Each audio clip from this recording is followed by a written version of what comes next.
Welcome to the Deep Dive, the place where we turn massive stacks of research into clear, actionable knowledge, specifically tailored for you. Today, we are diving into a topic that it plagues almost every second language learner. Oh, absolutely. It's that moment, that feeling of internal friction, where you know the English word, you know the grammar rule, but the second you open your mouth in a real conversation, hmm your brain just hits a snag. It just freezes. Yeah, and you're stuck. You're translating everything to your native tongue first. And that internal lag, that tiny moment of cognitive slowdown, that is the difference between knowing a language and truly owning it. So today, we're tackling what we found to be one of the most requested and, frankly, most oversimplified topics in language acquisition. The process of thinking in English, our mission in this deep dive is, well, it's completely dual focused. That's right. So the first half of our journey is going to be entirely internal. We're focusing on the mental game. We'll explore the deep architecture of the brain, the neuroscience of why that silent running commentary, what we call the inner voice, is so crucial for reaching genuine second language fluency. We have to understand the machine before we can, tune it. Exactly. And the second half. The second half is all about the external, the messy mechanics.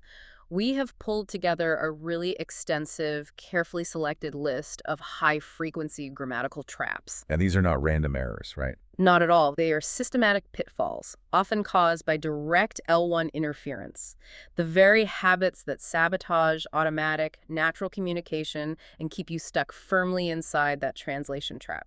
This deep dive is really designed to give you both the mental framework, the why behind thinking in L2, and then the mechanical corrections, the how-to, for speed and clarity. And we've got a fascinating array of sources today. It's everything from, hard neuroscience studies analyzing stroke patients who have lost the ability to speak. All the way to the practical daily habits shared by successful polyglots.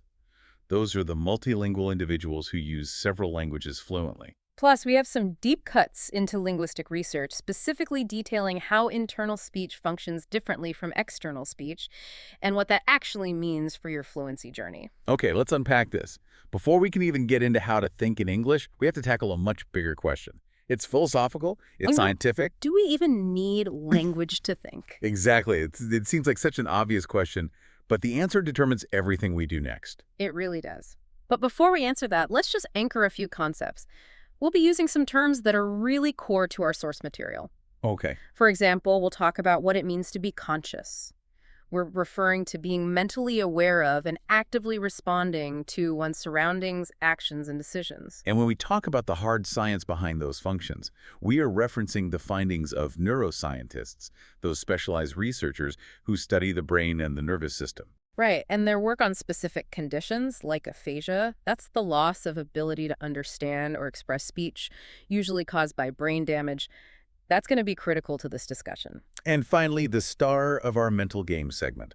The inner monologue. We define that as the internal dialogue one has with oneself in one's mind, that constant, silent, self-generated internal speech.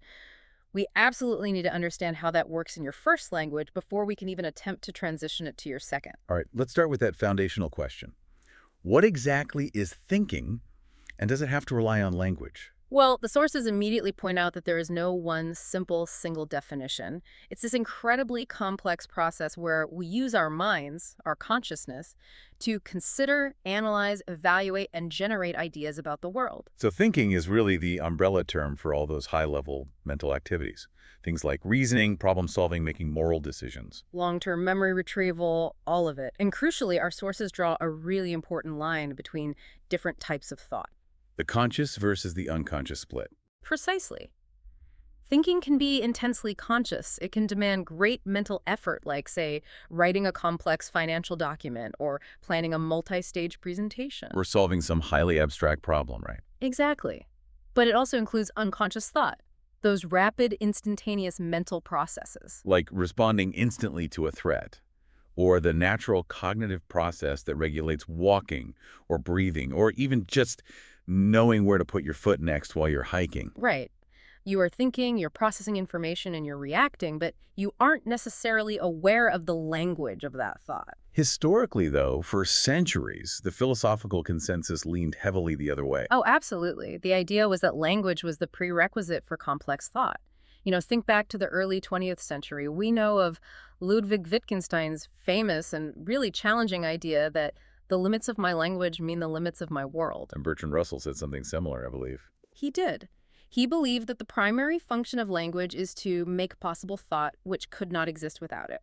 So this whole school of thought posits that high-level thought and language are basically inseparable. That's a very compelling argument, I have to say, especially for someone like me who experiences the world primarily through internal language. This is where it gets really interesting for L2 learners. Modern neuroscience, using advanced imaging and specific patient studies, offers a really robust body of counter-evidence. The counter-evidence is strong because what? Brain imaging experiments show a real separation. A significant structural and functional separation. The neural systems responsible for language are separate from those responsible for core cognitive functions. So in other words, the language center of the brain, like Broca's and Wernicke's areas, is physically separate and functionally distinct from the parts of the brain that handle planning, remembering, strategic computation. Deep moral reasoning. All of it. And neuroscientists tested this separation by studying patients who had experienced severe strokes or traumatic brain injuries that specifically targeted the language centers. Making them aphasic. Right, giving them that loss of ability to use or process language. Now, if language truly were the engine of all thought, losing language should result in a near total collapse of complex reasoning. But that's not what happened, is it? Not even close. The results were striking and consistent. Many individuals without the ability to use or process words, either speaking, reading, or writing, could still solve complex mathematical problems. They could follow intricate logical sequences and perform nuanced reasoning tasks. So their cognitive capacity often remained highly intact, even if their linguistic expression was gone. Exactly. And the most cited, most memorable example that just drives this point home is the Soviet composer Vissarion Shabalin. Shabalin's the perfect aha moment for this discussion. He is. In the 1950s, he suffered 2 severe strokes, and these strokes caused widespread damage to his brain's left hemisphere, leaving him profoundly aphasic. He could barely speak, read, or write. His language ability was essentially destroyed. So, based on that historical view, we would expect his compositional ability, which requires incredibly complex structural planning, memory, high-level creation, to have also vanished. And yet, Shabalin went on to complete his Fifth Symphony, and his student, Dmitri Shostakovich, described the work as a brilliant composition. The music itself was complex, emotional, structurally perfect. Wow.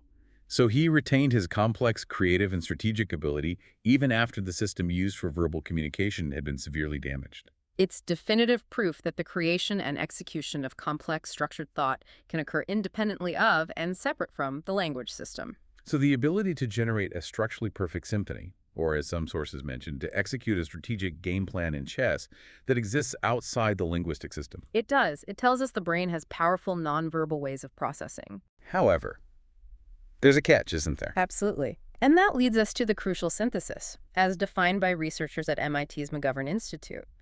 While the language system may not be directly involved in the moment-to-moment processing of complex, abstract thought, it is fundamentally crucial for acquiring enough information to set up and develop those cognitive domains in the first place. That distinction is paramount. So language isn't the engine of thought, but it is effectively the world's most sophisticated tool for learning how to think complexly. Precisely. Consider someone who loses their language as an adult due to an injury. They might still be able to count or solve algebraic equations or remember strategic patterns. Why? Because they learned how to perform those complex skills as a child using language. Language was the vehicle that allowed them to internalize the rule sets and structures necessary for computation and reasoning.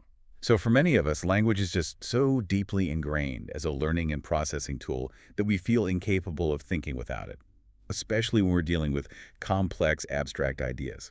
Right, but the reality is that the brain is capable of processing those ideas non-linguistically. It's just perhaps slower or less efficient than when it uses the sophisticated tool of language to organize the information. So the takeaway for the L2 learner here is that the problem isn't I can't think, it's I can't access my complex thoughts using this new linguistic tool fast enough. And that speed is what we're trying to optimize. That brings us directly to the L2 challenge and the core concept of this deep dive, the inner monologue. If we can technically think without language, why do all the fluency coaches, polyglots, and researchers tell us we absolutely must start thinking in English to achieve fluency? Because of that critical distinction, the inner monologue or inner speech is the hyper-efficient self-monitoring and planning tool that we rely on in our first language. It is that internal dialogue where you hear yourself talk in your head, just constantly running. It's the constant stream of commentary, right? The evaluation, that was a bad idea, I should turn left here. The planning, I need to get milk and drop off the dry cleaning. Decision-making, emotional control, calm down, it's fine. It's how we make sense of and manage our immediate world. Okay, so here's the core dilemma for the L2 learner. Research consistently shows that learners of a second language rarely, if ever, use L2 inner speech until they reach a high level of communicative competence. And by avoiding it, they create a massive bottleneck. They're depriving themselves of vital practice. I mean, if a native speaker is getting thousands of internal repetitions and corrections a day just by living inside their own head, the L2 learner who is constantly translating is missing out on all that high-volume auto-input. Correct. The brain is not practicing generation and retrieval in the target language. Instead, the L2 learner's process looks like this. L2 input. Goes to translate to L1. Then you have your L1 thought or plan.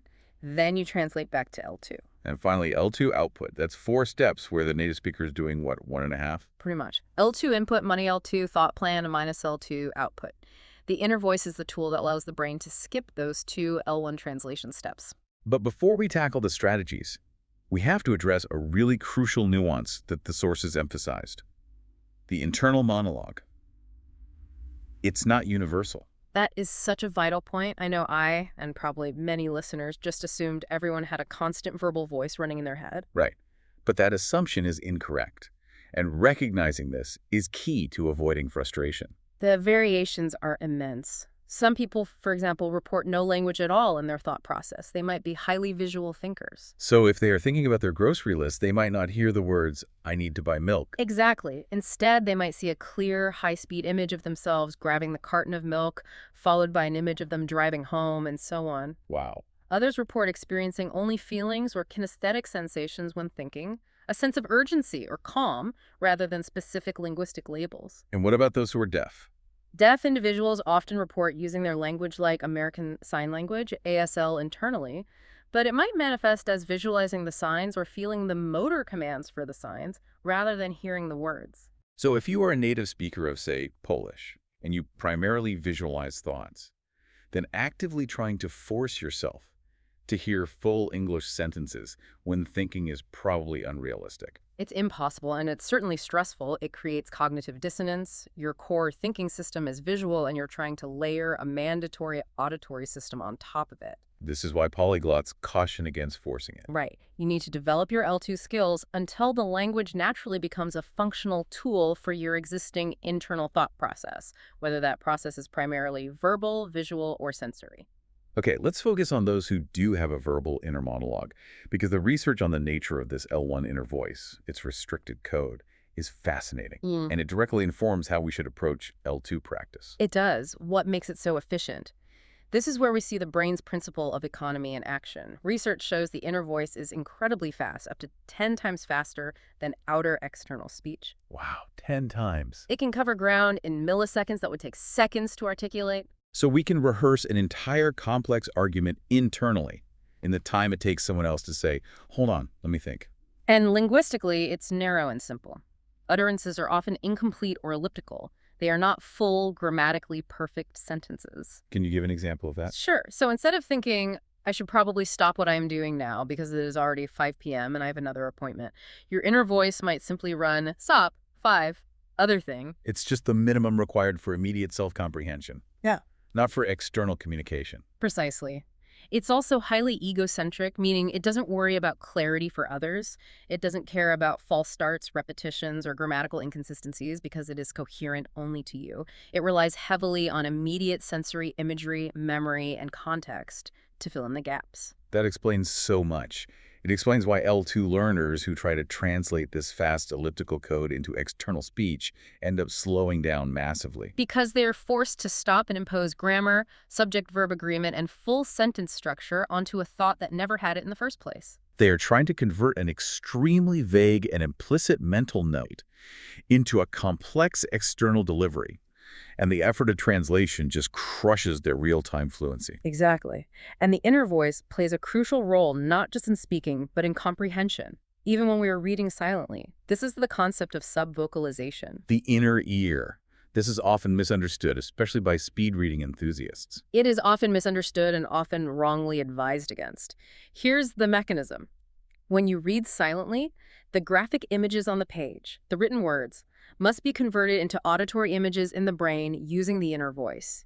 This silent pronunciation is the articulatory code. And why is that conversion necessary? Those acoustic images are then passed on to Wernicke's area in the brain. This area's function is comprehension. It matches the auditory image with the words stored in your long-term memory. It's basically the brain's internal feedback loop. So the inner voice, that silent, subtle pronunciation, is literally the way the brain converts text into durable meaning for storage and retrieval. Yes. And this is why, contrary to some popular advice, research shows that advising against subvocalization is deeply counterproductive for deep comprehension and L2 acquisition. How counterproductive? Well, while inhibiting it might marginally increase the reading rate for simple text, studies found that inhibiting the inner voice during silent reading dramatically inhibits comprehension and actually halves the time an utterance is retained. Wow, that's a powerful finding. So we should not be trying to silence our inner voice. We should be trying to train it to operate in English. Absolutely. The ability to covertly rehearse and convert visual input into auditory input is essential for processing the language deeply. It's a mechanism we have to utilize, not suppress. So we know the objective. Develop the L2 inner speech system so it can function in that fast, elliptical, egocentric code, and skip the L1 translation step. Right. And we know we shouldn't force it if our brain doesn't naturally run on a verbal track. So how do we nurture its emergence? The consensus from polyglots and researchers, as you mentioned, is clear. Stop trying to force the L2 inner monologue to be perfect or to handle tasks it isn't ready for. Steve Kaufman warns that actively trying to plan a complex political argument in English when your vocabulary is only intermediate? It's just going to introduce high stress and frustration. I have absolutely experienced that. You realize mid-thought that you don't know the word for a key concept and the whole thought just collapses. And you feel demoralized. That frustration is detrimental. It raises your affective filter, your psychological barrier to learning, and your brain will instinctively retreat back to the safe, efficient L1. So the core advice is to relax. Let the L2 inner speech naturally emerge. And focus your energy on improving overall English ability, increasing comfort, and boosting your passive and active exposure. Okay, let's get into the concrete, actionable steps. Technique number 1, the single most effective strategy cited by the sources.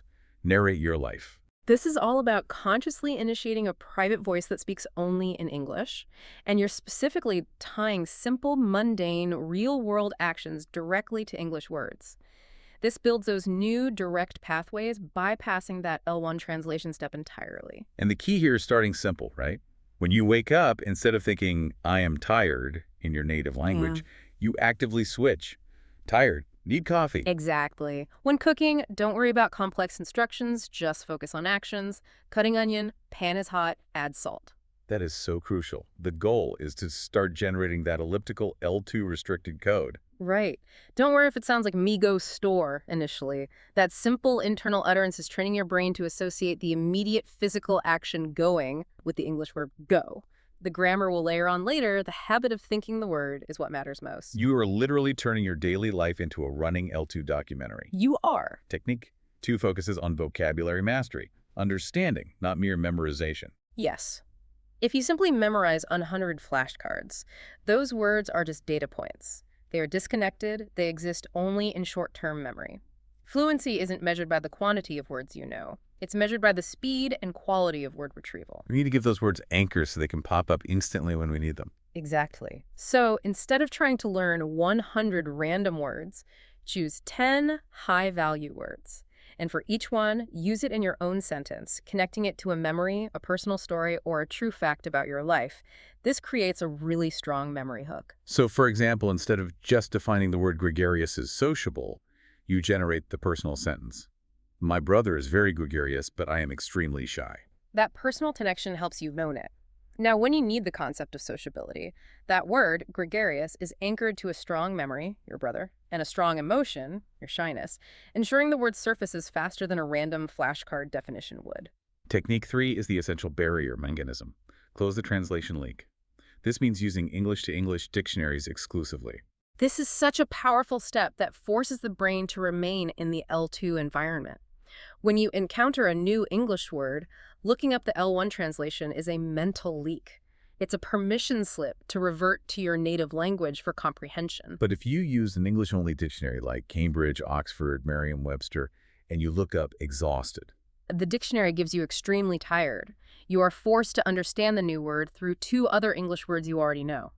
This creates a much stronger self-referential web of English-only connections. so it's reinforcing that direct path. Concept English word rather than concept L1 word English word. It's hard initially, but it's so critical for fluency. Technique 4 is active immersion via the subtitle strategy, creating that English bubble through media consumption. We see so many dedicated learners fall into what we call the level 1 trap. They watch English audio, which is good. But they use native language subtitles, which is bad. It's the worst, because the brain is an efficiency machine. Reading your L1 is far easier than decoding the L2 auditory input, so your brain sees the L1 text, instantly processes the meaning, and effectively filters out the English audio. So you think you're practicing listening, but you're only practicing reading your native tongue while hearing background noise. Pretty much. So the level 2 training, the sweet spot, is English audio plus English subtitles. Right. That's the crucial step. You are forcing the brain to connect the sounds it hears with the exact words it sees. This builds a massive sound-to-text connection and trains your auditory processing in a highly supported way. And then once level 2 feels comfortable, you move to the level 3 goal, English audio with no subtitles. Exactly. Technique 5 is a simple environmental change that has disproportionately high returns. Change your digital environment. This means changing the language setting on your phone, computer, tablet, and all your social media apps to English. The beauty of this is that it forces you to acquire extremely practical, high-frequency, functional vocabulary things like send, delete, edit, settings, post, share. You learn them naturally and contextually because you use them every single day to navigate your digital life. It moves vocabulary from theory to necessity. And finally, let's look at the advanced methods. The teacher-guided or independent L2 inner voice practices sourced directly from research. Right. These are structured practices for mental rehearsal and preparation. This is where we take the simple act of internal narration and structure it around specific communicative functions, often using inner speech checklists. What do those checklists focus on? On speech acts, giving opinions, clarifying ideas, supporting or criticizing arguments. By mentally rehearsing these specific functions repeatedly in English, the learner trains cognitive fluency. The process is expedited because the brain is prepared for specific communicative tasks. And the sources mention this being particularly effective for students who struggle with classroom silence or fear of errors. Yes, the mental practice helps them overcome that initial barrier of generating ideas. It creates mental muscle memory. Okay, so linking back to the neuroscience we discussed earlier. The most effective advanced technique is active visualization. This combines the L2 inner voice with sensory imagery. That makes perfect sense, especially for those visual thinkers we talked about. It does. Studies show that activities that consciously combine visualization and internal L2 speech accelerate acquisition. So, for instance, a readiness activity. Before reading an English poem about a child's first day at school, You would have the learner close their eyes, visualize their own first day, the smells, the feelings, the sounds. and concurrently talk to themselves internally in English about how they felt leaving home and arriving at the school. The concurrent use of the inner voice and strong visual imagery strengthens that emotional and cognitive connection to the language significantly. And teachers can leverage this through specific homework tasks. Definitely. Mentally rehearse a commentary on a moving scene, like a bus or train ride, as if for a nature documentary, describing the sights and sounds in English. Or mentally recreate a conversation you had with a fellow L2 learner, correcting your mistakes and expanding your responses. You are effectively turning every silent moment into a deliberate, structured, low-stress language lab. Okay, so we've established that the internal mental game cultivating that L2 inner voice is foundational to fluency. It is. However, even with a fast inner monologue, fluency is instantly blocked by ingrained, systematic, mechanical errors. These are the persistent consequences of the translation trap manifesting in our output. Right. If you're constantly making the same systematic errors, your brain has to dedicate too much cognitive energy to monitoring output and correcting mistakes. Which dramatically slows down your ability to think fast, and that defeats the whole purpose of the inner voice practice. So we need to move from the internal voice to cleaning up the outer mechanics. Let's start with one of the most classic clusters of English errors, subject-verb agreement, pronouns, and verb tenses. A prevalent mistake involves how we treat collective nouns. A noun that refers to a group of individuals like team, family, or committee. Right. Learners often default to treating these as plural because, well, a team is made up of multiple people. So you hear things like, the team are working on a new project. But in standard American English, team is considered a singular entity in that context. The correct sentence is, the team is working on a new project. It's worth noting here that British English often accepts the plural form, but American English prefers the singular. So understanding these nuances reduces ambiguity. And tying into collective nouns, we see huge confusion with countable nouns like people. People is plural. The singular is person. This leads to errors when learners try to use quantifiers. Resulting in things like much people instead of many people. Exactly, and that confusion stems from L1 interference, where the word for people might function as a mass noun. Next up, tense confusion. This is a persistent fluency killer.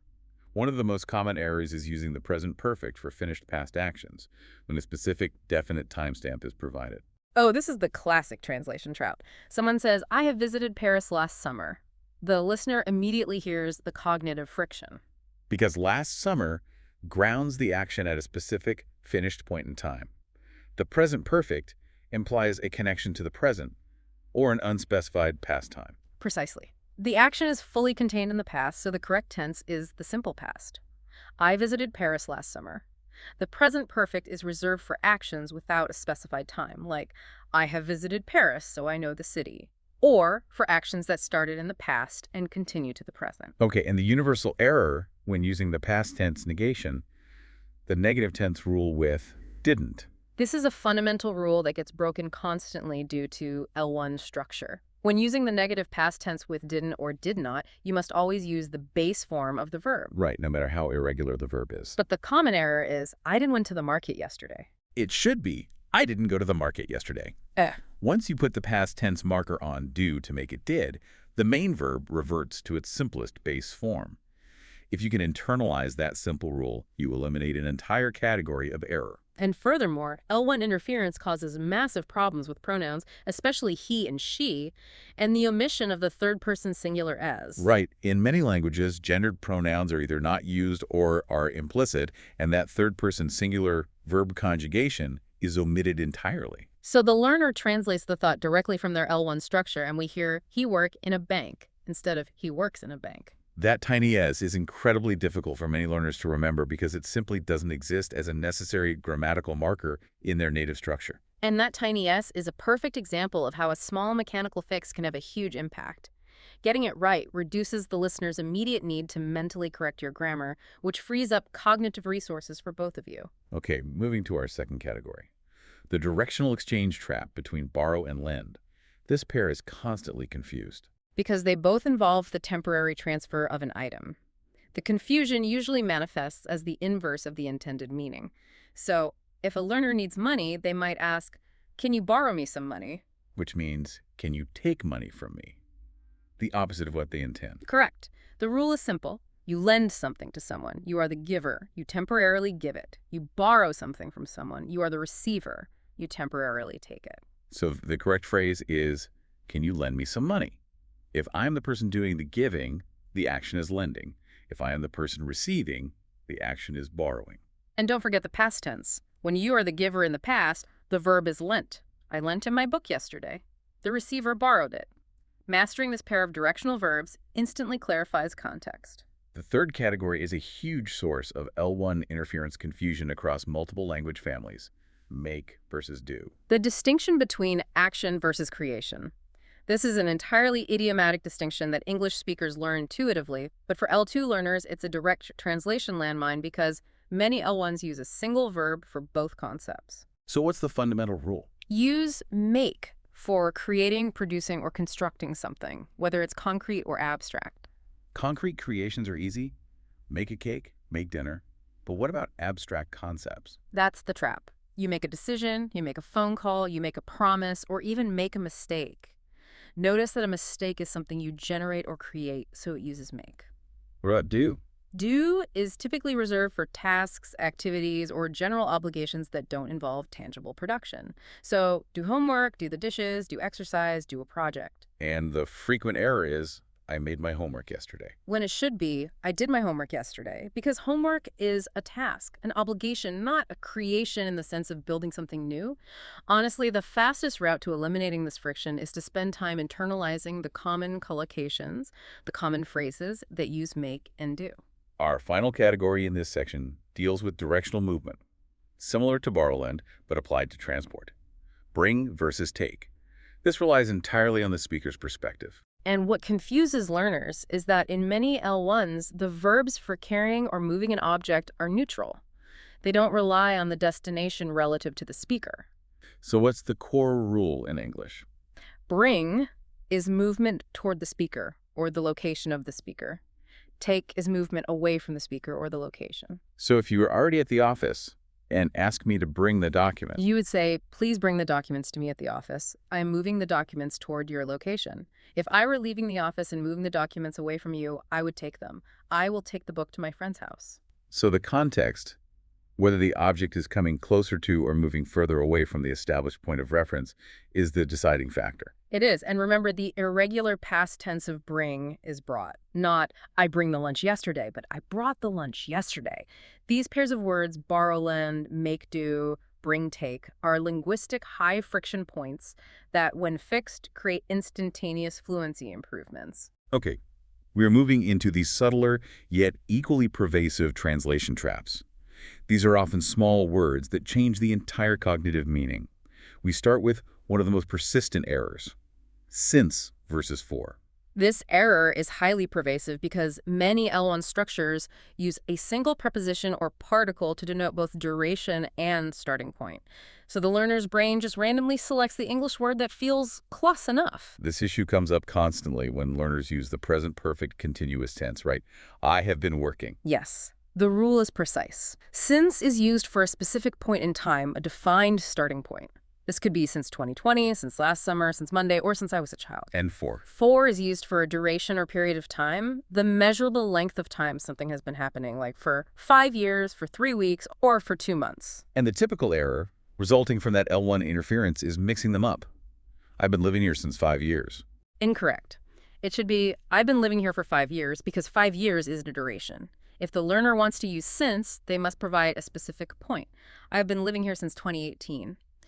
Getting this right dramatically improves the natural sound of your English. Next, let's talk quantifiers: much and many, and their cousins, less and fewer. The countable versus uncountable trap. This distinction is crucial for L2 learners. We use many and fewer for countable nouns, things you can individually quantify and put a number on, like books, people, friends, or cars. The common error often heard in competitive contexts is, I have less friends than you. When, since friends are countable, it should be, I have fewer friends than you. Conversely, we use much and less for uncountable nouns, things that exist in mass and cannot easily be quantified individually. Things like furniture, water, time, money, or information. Right. And the reverse error, the one with uncountables, is saying, I have many furniture in my house. Since furniture is an uncountable mass noun in English, the correct phrasing is, I have much furniture in my house, or, more idiomatically, a lot of furniture. Our third trap is small but powerful and incredibly frequent due to general omission. Articles a, an, the, and none. Errors with articles are threefold and pervasive. First, using the indefinite article a before uncountable nouns. For example, I bought a bread. This is wrong. Bread is uncountable, so you must use some bread or specify a countable quantity, like a loaf of bread. Second, the pronunciation rule for an. We often teach the rule that an precedes words starting with a vowel letter, but the real rule is about the sound. Right, you use an and before words that start with a vowel sound, regardless of the spelling. The classic example is she's an honest person, because the H is silent and the word starts with the O vowel sound. Failing to follow this results in the slightly abrasive, she's an honest person. And the third major error. General omission. Many learners from languages that don't use articles like Russian or specific Asian languages will simply omit them entirely because the concept doesn't translate. This results in sentences like, I need to go to a library. And that omission makes the speech sound stilted and unnatural, forcing the listener to fill in the missing articles mentally. Which adds to that cognitive friction. Moving on to the adjective-adverb confusion describing nouns versus describing actions. This is often the difference between using a root word and adding the moodly suffix. Adjectives describe nouns, while adverbs describe verbs, actions, or other adjectives. The grammatical error comes from using the adjective form to modify a verb. The common error is, she sings beautiful. Which should be, she sings beautifully. We also see this subtle distinction with state of being verbs. Exactly, I feel good. That's an adjective describing the state of the noun I versus the adverb required for performance. I sing well. Good is an adjective, well is an adverb when referring to performance. Our final set of traps focuses on subtleties of emphasis and tone, where a single small word choice can entirely change the meaning and the tone. And this is almost always due to L1 direct translation habits. Let's start with the difference between to and very. Very is simple. It is used for strong positive emphasis or high intensity. The cake is very delicious, or she is very talented. But to, however, has a distinct nuance. It means excessive or more than enough, and critically, it usually implies a negative context or a negative consequence. So if someone says, the cake is too delicious. That sounds extremely awkward to a native speaker because to implies an undesirable outcome. The cake is so delicious that something bad happens, like it's too delicious and now I can't stop eating it, which is bad for my diet. Right. You use to when the context is genuinely negative or excessive in a problematic way. The music is too loud, or he drives too fast. Exactly. Next, the subtle difference between few and a few.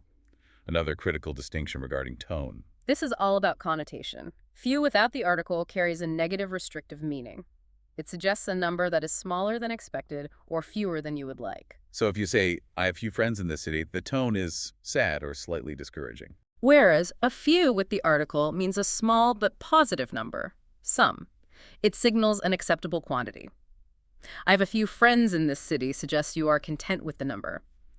The difference is tiny, but the emotional effect on the listener is huge. Finally, the perennial confusion of adjectives of feeling, specifically those ending in tied versus ing. This is a favorite example of mine because the error often makes the speaker say the opposite of what they mean, sometimes with funny consequences. The classic example from the sources is, I'm boring, instead of I'm bored. That implies the speaker is describing their own personality as dull. Precisely. If you use the ing form, boring, scary, confusing, you are describing the external thing causing the feeling. The movie is boring, the situation is confusing. But if you use the N form board, scared, confused, you are describing the internal state of the person feeling the emotion. I am bored. I am confused. Getting this right is fundamental to avoiding tonal errors and miscommunication. We've also seen other highly prevalent errors that plague fluency and stem from L1 structure, like the confusion between say and tell. Right. Many Russian and Slavic speakers use a single verb in their L1 for both concepts, leading to things like, say me about your day, instead of the required, tell me about your day. Or the omission of subject pronouns. That's rampant among Spanish and Italian speakers, where the subject pronoun is often grammatically implied within the verb conjugation.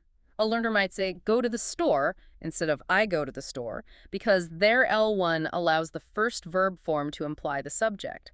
All these mechanical fixes remove the cognitive friction that slows down real-time communication. The insight here is that every single one of these errors requires the speaker to stop, consciously correct, and generate a new word or suffix. If you can eliminate this habit, you are removing a cognitive roadblock. You are allowing your newly trained fast L2 inner voice to flow directly to your mouth without having to pause for constant error checking. Fluency is the absence of systematic friction. We have covered a huge amount of intellectual territory today, moving from the deep architecture of the brain right down to the tiny but mighty grammatical mistakes that hold back fluent speech. Our goal was to explore the two main pathways to fluency: mastering the internal game of thought and cleaning up the systematic mechanical errors that block automatic communication. Right. We established that the L2 inner voice is a restricted, fast, and elliptical code, a highly efficient self-monitoring tool that many L2 learners neglect by constantly translating. And while you should never force an internal voice if your brain isn't wired that way, you must practice simple internal narration and aggressively create a supportive English-only environment. Especially by removing the crutch of L1 translation from your vocabulary acquisition. And we just walked through a significant high-frequency list of the translation traps that systematically trip up fluency, from the directions of borrow and lend to the nuanced negative context of to, and the correct use of quantifiers like fewer for countable And the nouns. goal isn't linguistic perfection, right? Right. The goal is consistency, clarity, and building that direct neural connection so you can think and speak simultaneously. And if we connect this to the bigger picture, success comes not just from the intellectual understanding of these rules, but from consistent practice and, crucially, managing your affective filter, your level of language-related anxiety. So when you start treating conversations as a high-stakes performance, And start treating them as low-stakes practice, your brain relaxes. And when your brain relaxes, the words you already know surface quicker and more naturally. so what does this all mean? It means that the acceleration of your fluency happens when you deliberately integrate mental rehearsal, guided by the L2 inner voice techniques we discussed, with the identification and targeted surgical correction of these specific linguistic traps. You are simultaneously training the muscle for speed and removing the systemic barriers that cause drag. Exactly. And to leave you with a final thought, remember that the research showed inner speech often utilizes visualization. Those mental rehearsal activities, like preparing a commentary on a bus ride or visualizing an abstract poem, are only highly effective because they consciously combine the L2 inner voice with sensory imagery. So how can you now use your daily life, your commute, your home, your routine to create deliberate visual and verbal mental practice sessions? Effectively turning every single silent moment into a powerful, low-stress language lab. We'll leave you with that challenge.